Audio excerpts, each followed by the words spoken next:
नमस्कार दोस्तों, स्वागत है आपका हमारे YouTube चैनल अभी इंस्टीट्यूट में। आज हम आप लोगों के लिए फिर से वर्ग 3 के बाल विकास के 30 क्वेश्चन लेकर आए हैं। तो इनको जल्दी से लगाइएगा और बताइएगा कि किसको कितने नंबर आए हैं। ठीक है, चलिए हम ऐसे ही आपके लिए लेकर आते रहेंगे।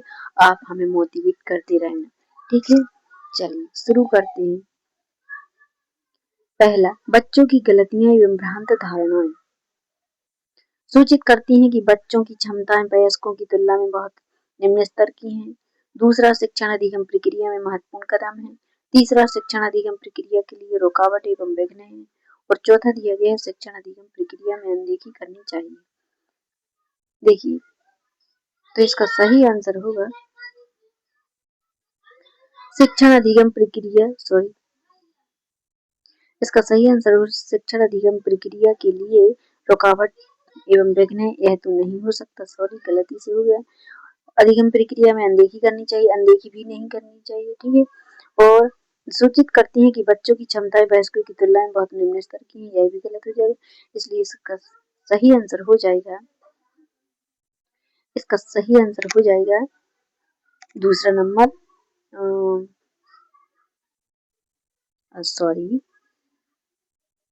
इसका सही आंसर हो जाएगा दूसरा, शिक्षण अधिगम प्रक्रिया में महत्वपूर्ण कदम है। ठीक है, चलिए अगला क्वेश्चन देखते हैं। क्वेश्चन नंबर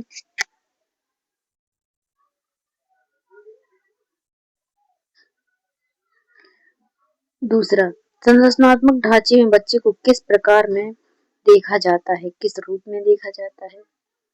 संरचनात्मक ढांचे में बच्चे को किस रूप में देखा जाता है। पहला, एक समस्या समाधान करने वाला तथा वैज्ञानिक अन्वेषक के रूप में। दूसरा, लघु वयस्क के रूप में जो सभी पक्षों जैसे आकार, संज्ञान तथा संवेग में वयस्क की तुलना में कम है। तीसरा, कोरी पटिया या खाली स्लेट जिसके जीवन को अनुभव के द्वारा पूर्ण रूप से आकार दिया जाता है। और चौथा, एक निष्क्रिय प्राणी जिसे अनुबंधन के द्वारा किसी भी रूप में आकार दिया जा सकता है तथा ढाला जा सकता है।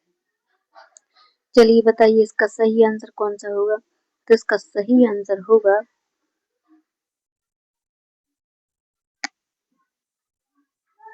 एक समस्या समाधान करने वाला तथा वैज्ञानिक अन्वेषक के रूप में। ठीक है, इसका सही आंसर ये वाला हो जाएगा। चलिए अगला क्वेश्चन देखते हैं। क्वेश्चन नंबर तीसरा। क्वेश्चन नंबर तीसरा में दिया गया है, अपनी कक्षा में सहयोगात्मक अधिगम का प्रयोग करते समय एक शिक्षक की भूमिका किस प्रकार होती है। पहला, उस समूह का सहयोग करना जिसमें होनहार एवं प्रतिभाशाली बच्चे हैं, यह तो गलत हो जाएगा। एक मूक दर्शन होना तथा बच्चे जो करना चाहते हैं उन्हें करने देना, यह भी गलत हो जाएगा। कक्षा को छोड़ देना तथा बच्चों को स्वयं कार्य करने देना, यह भी गलत हो जाएगा। हाँ, यही सहयोग है, सहयोगात्मक होना तथा प्रत्येक समूह की निगरानी करना।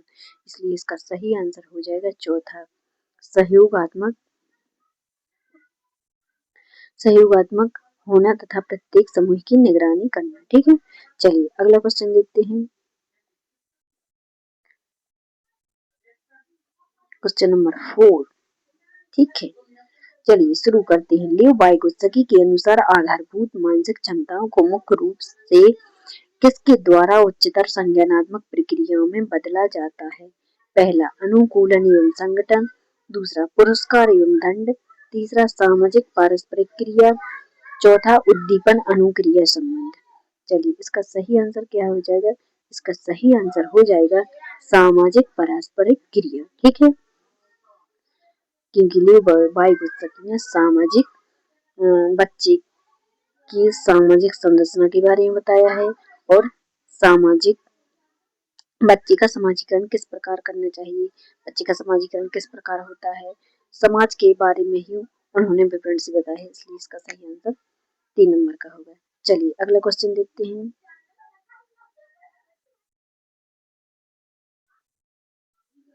अगले क्वेश्चन में दिया गया है, निम्नलिखित कथनों में से कौन सा विकास एवं अधिगम के बीच संबंध को सही प्रकार से सूचित करता है। पहला, विकास एवं अधिगम अंतः संबंधित और अंतः निर्भर होते हैं। दूसरा दिया गया है, विकास एवं अधिगम अंतः संबंधित नहीं है। तीसरा दिया गया है, अधिगम विकास का ध्यान किए बिना घटित होता है। और चौथा दिया गया है अधिगम की दर विकास की दर से काफी अधिक होती है। चलिए बताइए इसका सही आंसर कौन सा होगा। तो इसका सही आंसर पहला हो जाएगा। ठीक है, इसका सही आंसर पहला हो जाएगा। विकास एवं अधिगम अंतर संबंधित और अंतर निर्भर होते हैं। चलिए अगला क्वेश्चन देखते हैं। क्वेश्चनों को जल्दी जल्दी करते हैं क्योंकि स्पीड जितनी अधिक होगी क्वेश्चन उतनी अधिक होंगी।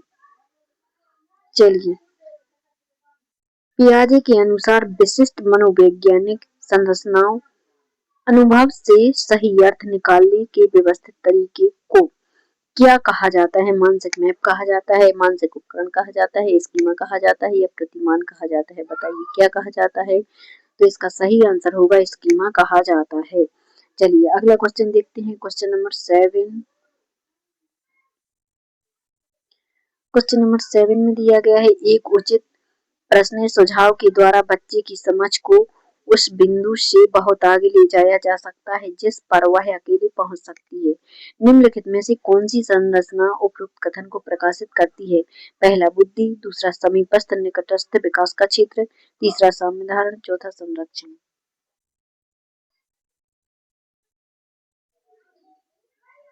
चलिए तो इसका सही आंसर हो जाएगा समीपस्थ निकटस्थ विकास का क्षेत्र।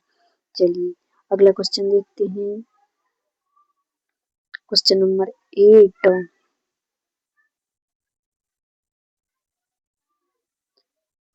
समाचार पत्रों से कहानियों एवं कतरनों का चयन करना एवं प्रस्तुत करना जो पुरुष एवं महिलाओं दोनों को गैर परंपरागत भूमिकाओं को चित्रित करते हैं। निम्नलिखित में से किस लिए ये प्रभावी रणनीति है या किसके लिए। पहला लैंगिक जेंडर रूढ़ियों का सामना करने के लिए, दूसरा लैंगिक जेंडर पक्षपात को बढ़ाने के लिए, तीसरा लैंगिक जेंडर स्थिरता को बढ़ाने के लिए और चौथा दिया गया है रूढ़िवादी लैंगिक जेंडर भूमिकाओं को प्रोत्साहन देने के लिए। बताइए इसका सही आंसर कौन सा होगा। तो इसका सही आंसर होगा लैंगिक जेंडर रूढ़ियों का सामना करने के लिए। चलिए अगला क्वेश्चन देखते हैं। Question number 9। क्वेश्चन नंबर 9 में दिया गया है निम्नलिखित वर्णन को पढ़िए तथा कोहल वर्ग के नैतिक तर्क की अवस्था को पहचानिए। वर्णन देखिए। अंतःकरण के स्वचयनित नैतिक सिद्धांतों के द्वारा सही कार्य परिभाषित किया जाता है जो कानून एवं सामाजिक समझौते पर ध्यान दिए बिना संपूर्ण मानवता के लिए वैध होता है। ठीक है, चलिए आगे देखिए विकल्प देख लीजिए इसके।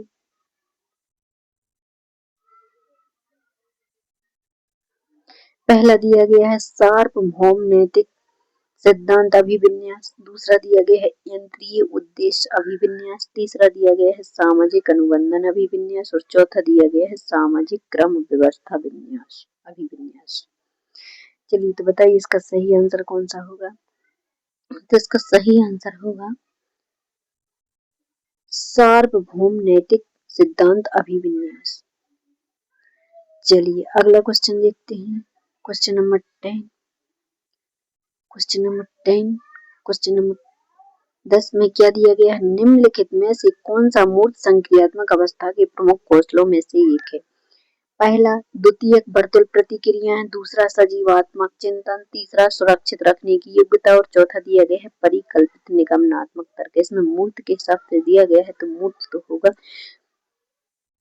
नंबर तीसरा सुरक्षित रखने की योग्यता। इसका सही आंसर तीसरा होगा। ठीक है, चलिए अगला क्वेश्चन देखते हैं। Question number 11। क्वेश्चन नंबर 11 में दिया गया है जीन पियाजे एवं लियो वाइगोत्स्की जैसे वैज्ञानिक संरचनावादी अधिगम को किस रूप में देखते हैं। पहला सक्रिय विनियोजन से अर्थ निर्माण की प्रक्रिया, दूसरा दिया गया है कौशलों का अर्जन, तीसरा दिया गया है प्रतिक्रियाओं का अनुबंधन और चौथा दिया गया है निष्क्रिय आवृत्तीय प्रक्रिया। तो इसका सही आंसर क्या होगा बताइए जल्दी से। तो इसका सही आंसर होगा सक्रिय सक्रिय विनियोजन से अर्थ निर्माण की प्रक्रिया। ठीक है, इसका सही आंसर पहला हो जाएगा। चलिए अगला क्वेश्चन देखते हैं। Question number 12। क्वेश्चन नंबर 12 में दिया गया है देखिए निम्नलिखित में से कौन से कारक बच्चे के समाजीकरण में एक महत्वपूर्ण भूमिका अदा करते हैं? पहला मीडिया, दूसरा विद्यालय, तीसरा परिवार, चौथा सभी। ये तो सभी करते हैं समाजीकरण में भूमिका अदा, इसलिए जहाँ पर चारों होंगे वही इसका सही आंसर होगा। यहाँ पर 1 2 3 4 है, यह इसका सही आंसर होगा। यहाँ पे दिया है 2 और 1 तो ये गलत हो जाएगा, 2 और 3 ये भी गलत हो जाएगा, इसमें सही दिए तो यह इसका सही आंसर हो जाएगा। चलिए अगला क्वेश्चन देखते हैं।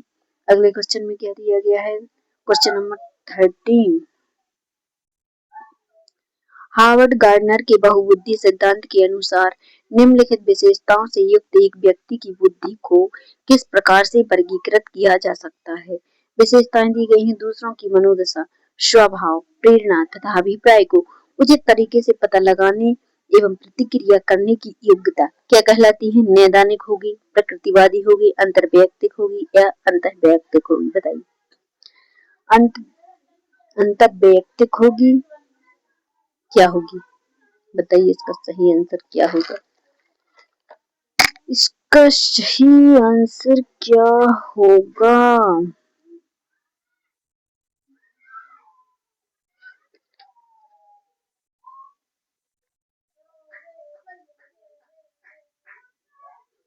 देखिए यहाँ पे अंतर्वैयक्तिक है, अंतर्वैयक्तिक नहीं है, ठीक है। चौथा नंबर में यहाँ पे अंतर्वैयक्तिक है और आंसर भी इसका यही होगा, इसलिए इसको ठीक कर लीजिएगा।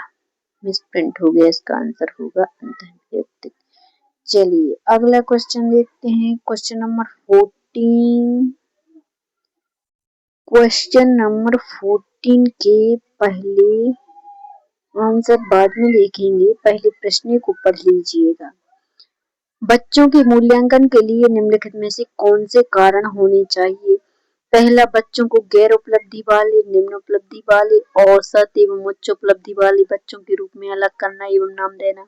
कक्षा में शिक्षण अधिगम प्रक्रियाओं में सुधार करना। तीसरा दिया गया है समय के साथ बच्चों में होने वाले अधिगम एवं परिवर्तनों के बारे में, प्रगति के बारे में पता लगाना। बच्चे की क्षमताओं, संभावनाओं, सशक्त पक्षों एवं चुनौतीपूर्ण पक्षों के बारे में माता पिता के साथ चर्चा करना। चलिए बताइए इसका सही आंसर कौन सा होगा? एक बार फिर से पढ़ लीजिएगा। देखिए बच्चों को अलग अलग विभागों में वर्गीकृत तो नहीं करना चाहिए, यह बिल्कुल गलत होगा, इसलिए पहला इसका कट जाएगा। कक्षा में शिक्षण अधिगम प्रक्रिया में सुधार करना बिल्कुल करना चाहिए। दूसरा, समय के साथ बच्चों में होने वाले अधिगम परिवर्तनों एवं प्रगति के बारे में पता लगाना, यह भी सही है।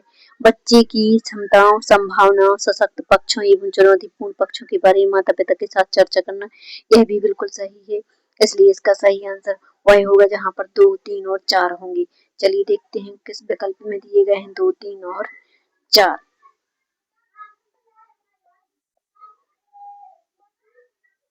देखिए तो इसका सही आंसर हो जाएगा 2 3 और 4 चौथा में दिया गया है, तो इसका सही आंसर होगा यह वाला। चलिए अगला क्वेश्चन देखते हैं। Question number 15। क्वेश्चन नंबर 15 में दिया गया है, अनेक शोध अध्ययनों से पता चलता है कि शिक्षक लड़कियों की अपेक्षा लड़कों से अधिक पारस्परिक क्रिया करते हैं। इसका सही विवेचन क्या है? कक्षा में लड़कियों की तुलना में लड़कों को अधिक आसानी से नियंत्रित किया जा सकता है। दूसरा, लड़कियों की तुलना में लड़कों में शैक्षिक क्षमताएं काफी अधिक होती हैं। तीसरा दिया गया है, लड़कियों की तुलना में लड़कों को अधिक अवधान की आवश्यकता होती है। और चौथा दिया गया है, यह शिक्षण में लिंग पक्षपात का एक उदाहरण है। चलिए बताइए इसका सही आंसर कौन सा होगा? तो इसका सही आंसर होगा, यह शिक्षण में लिंग पक्षपात का एक उदाहरण है, इसलिए इसका सही आंसर होगा चौथा, क्योंकि वह भेदभाव कर रहा है, लड़कों के साथ अलग बर्ताव कर रहा है, लड़कियों के साथ अलग बर्ताव कर रहा है, क्योंकि लड़का और लड़की को साथ साथ पढ़ा रहे हैं और एक जैसा पढ़ाना चाहिए। ना तो लड़का लड़की कम है और ना ही लड़की कम है, दोनों ही बराबर है एक शिक्षक के लिए। चलिए अगला क्वेश्चन देखते हैं। अगले क्वेश्चन में क्या दिया गया है, निम्नलिखित में से कौन सा प्रगतिशील शिक्षा की अवधारणा के बारे में प्रमुख है? पहला, बाह्य प्रेरणा तथा एक रूप मूल्यांकन मानदंड। दूसरा, पाठ्य पुस्तक केंद्रीय अधिगम। तीसरा, प्रत्येक बच्चे की क्षमता एवं संभावना में विश्वास करना। चौथा, मानक निर्देश एवं मूल्यांकन। तो इसका सही आंसर कौन सा होगा? इसका सही आंसर होगा प्रत्येक बच्चे की प्रत्येक बच्चे की क्षमता एवं संभावना में विश्वास करना। ठीक है, चलिए अगला क्वेश्चन देखते हैं। क्वेश्चन नंबर 17, विकास में वैयक्तिक विभिन्नता को समझने के लिए क्या महत्वपूर्ण है? पहला, वंशागत विशेषताओं के साथ साथ पर्यावरणीय कारकों एवं उनकी पारस्परिक क्रिया पर विचार करना। दूसरा दिया गया है वंशागत विशेषताओं पर विचार करना जो प्रत्येक व्यक्ति को जीवन में विशेष शुरुआत देती हैं। तीसरा दिया गया है पर्यावरणीय कारकों पर विचार करना जो लोगों को प्रभावित करते हैं। चौथा दिया गया है शरीर एवं मस्तिष्क के परिपक्वन पर विचार करना। चलिए बताइए इसका सही आंसर कौन सा होगा? तो इसका सही आंसर हो जाएगा पहला, वंशागत विशेषताओं के साथ साथ पर्यावरणीय कारकों एवं उनकी पारस्परिक क्रिया पर विचार करना। इसका सही आंसर पहला हो जाएगा। चलिए अगला क्वेश्चन देखते हैं। Question number 18। क्वेश्चन नंबर 18 में दिया गया है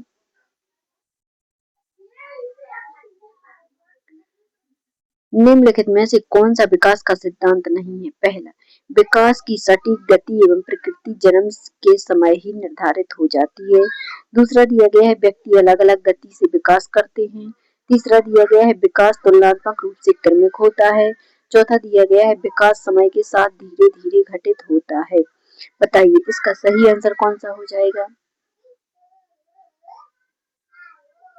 इसमें से नेगेटिव बताना है तो नेगेटिव छांटो। ठीक है, चलिए छांटते हैं। विकास की सटीक गति एवं प्रकृति जन्म के समय ही निर्धारित हो जाती है, यह तो गलत है। ठीक है, व्यक्ति अलग अलग गति से विकास करते हैं। हाँ, अलग अलग गति से विकास करते हैं, यह भी सही है। विकास तुलनात्मक रूप से क्रमिक होता है। हाँ, क्रमिक भी होता है। विकास समय के साथ धीरे धीरे घटित होता है, यह भी सही है। इसलिए इसका हो जाएगा आंसर पहला, यह इसका सही आंसर हो जाएगा क्योंकि नेगेटिव बताना था तो यह इसका सही आंसर हो जाएगा। चलिए अगला क्वेश्चन देखते हैं। Question number 19। Question number 19।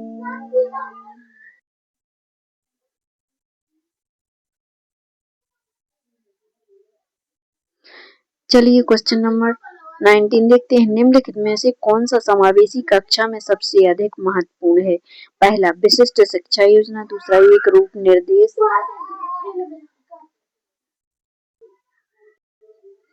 मानकीकृत परीक्षण। चौथा, प्रतियोगी अधिगम को बढ़ावा देना। चलिए बताइए इसका सही आंसर कौन सा होगा? तो इसका सही आंसर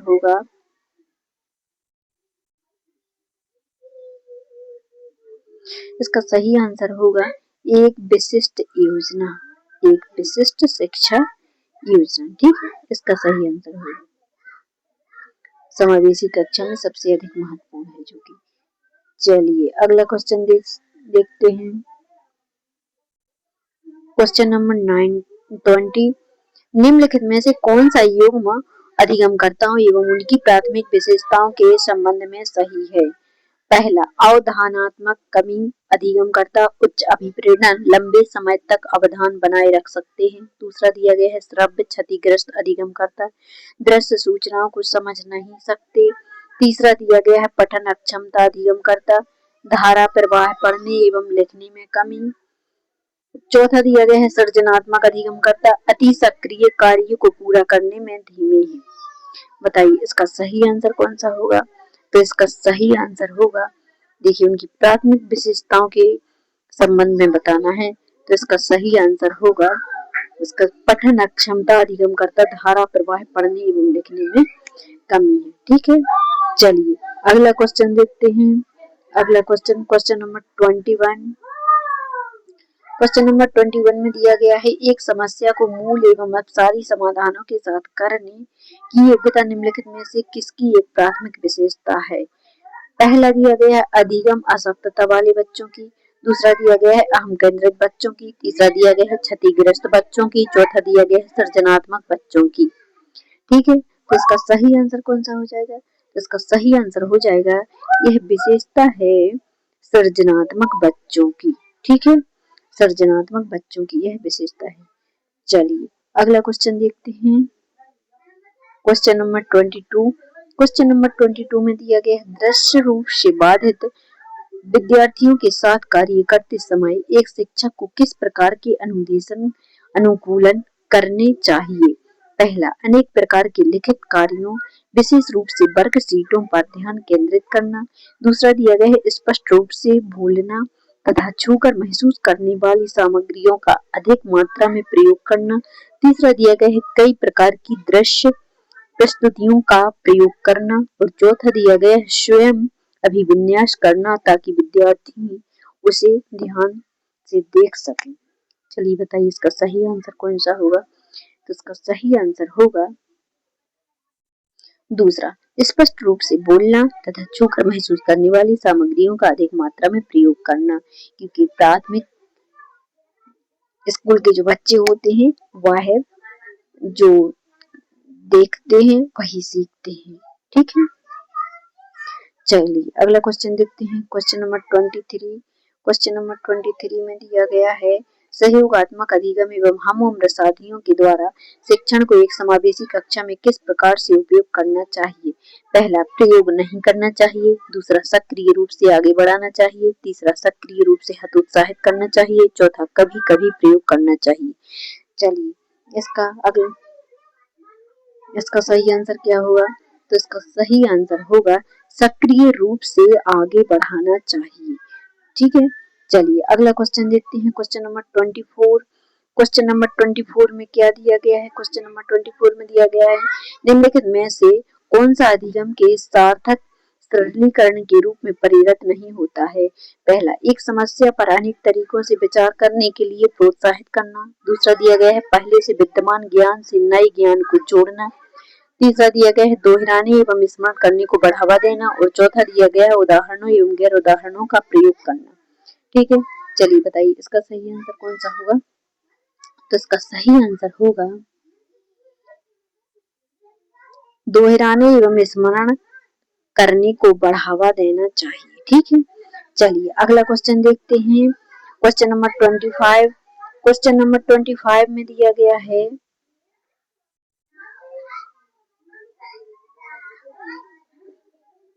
क्वेश्चन नंबर 25 में दिया गया है निम्नलिखित में से कौन सा संरचनात्मक परिवेश के साथ अनुकूल नहीं हो सकता? चलिए बताइए। पहला, अध्यापक विशिष्ट सत्रावसान मूल्यांकन रणनीतियों को लागू करते हैं तथा प्रक्रियाओं के बजाय प्रदर्शन पर फीडबैक देते हैं। दूसरा दिया गया है विद्यार्थियों को जटिल सार्थक एवं समस्या आधारित गतिविधियों में लगे रहने के लिए लगातार अवसर प्रदान करते हैं। ठीक है, और अवसर प्रदान किए जाते हैं। तीसरा दिया गया है विद्यार्थी सहयोगात्मक तरीके से कार्य करते हैं तथा आपस में कार्य केंद्रित वार्ता में लगे रहने के लिए सहयोग देते हैं। सही, ठीक है। चौथा दिया गया है शिक्षक प्रमुख उपकरणों से के संबंध में विद्यार्थियों के विचारों एवं अनुभवों को प्राप्त करते हैं तथा उनके वर्तमान ज्ञान की पुनर्संरचना तथा विस्तृत करने के लिए शिक्षण अधिगम की, यहाँ पर ठीक से नहीं लिख रहा है, अधिगम की योजना बनाते हैं। चलिए बताइए इसका सही आंसर क्या हो जाएगा? तो इसका सही आंसर हो जाएगा पहला। ठीक है, अनुकूल नहीं हो सकता, नेगेटिव बताना है तो इसमें पहला नेगेटिव है। ठीक है, चलिए अगला क्वेश्चन देखते हैं। Question number 26। क्वेश्चन नंबर 26, एक शिक्षक को विद्यार्थियों को खाली स्थान निर्धारित करने के लिए प्रोत्साहित करना चाहिए बजाय कई के। तो बताइए इसका सही आंसर क्या होगा? 26 का अधिगम लक्ष्य, प्रदर्शन लक्ष्य।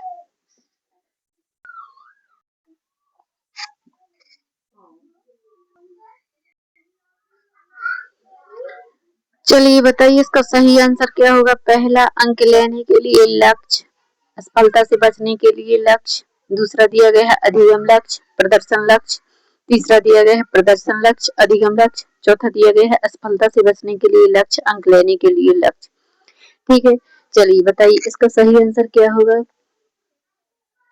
तो इसका सही आंसर हो जाएगा अधिगम लक्ष्य और प्रदर्शन लक्ष्य। ठीक है, चलिए अगला क्वेश्चन देखते हैं। Question number 27। क्वेश्चन नंबर 27 में दिया गया है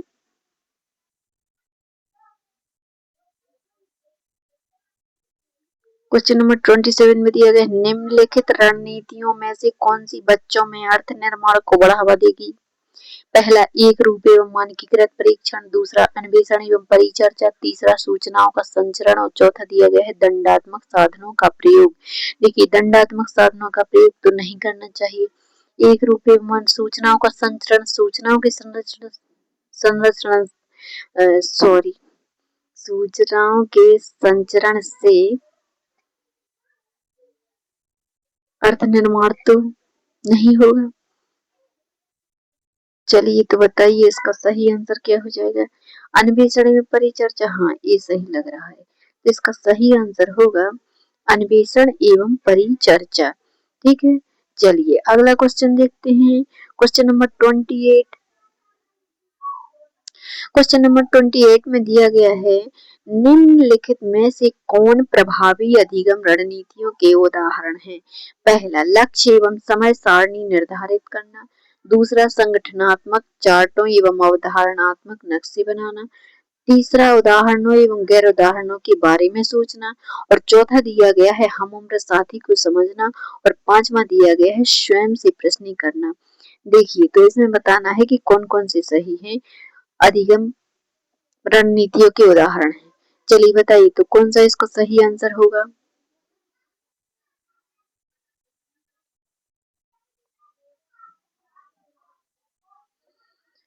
देखिए स्वयं से प्रश्न करना,